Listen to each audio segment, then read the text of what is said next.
کہ خودکشی کے حوالے سے سوال ہے کہ اگر کوئی خودکشی کر لے، جو خودکشی کرے گا وہ جہنم میں جائے گا، پکی بات، اور جس آلے سے خودکشی کرے گا جہنم میں اسی آلے سے اپنے آپ کو بار بار مارے گا، چاہے زہر کھایا ہو، زہر پلایا جائے، چھری سے، پستول سے، اس سے اپنے آپ کو قتل کرے گا، اور خودکشی کرنے والا پکا جہنمی ہے۔ اور 3 آدمی جہنم میں آخر میں ہوں گے، سارے لوگ نکل جائیں گے، 3 آدمی جہنم میں ہوں گے۔ نمبر 1 خودکشی کرنے والا، 2 تکبر کرنے والا، 3 قاتل خودکشی کرنے والا اور تکبر کرنے والا، یہ جہنم میں ہوگا۔ الا من كان في قلبه حبة من خردل من كبر، تمام لوگ جہنم سے نکل جائیں گے، ایک آدمی باقی ہوگا، کون؟ تکبر کرنے والا۔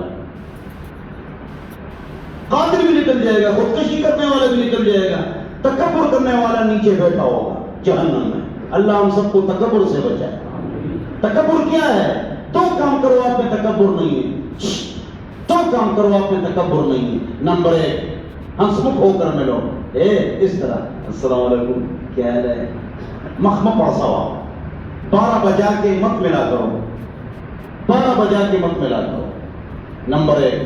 نمبر 2 دوسری بات، حق بات مانو، حق بات آپ کے والدین یا آپ کے خلاف ہو تو وہ مانو، تو آپ میں تکبر نہیں ہے، بھئی ہماری غلطی، اپنی غلطی مانو، آپ میں تکبر نہیں ہے، ہنسمکھ ہو کر ملو۔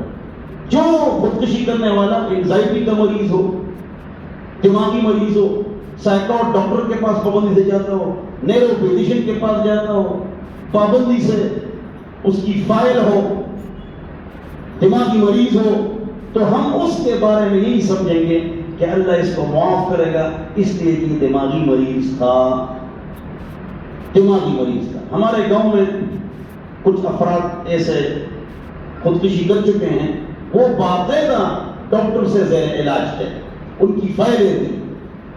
تو شرعی مسئلہ یہی ہے کہ خودکشی کرنے والا جہنم میں جائے گا۔ ایک کلمہ گو میدان جہاد میں صحیح لڑ رہا تھا اور صحابہ رشک کر رہے تھے، واہ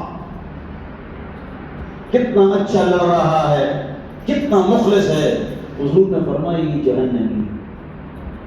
کیوں؟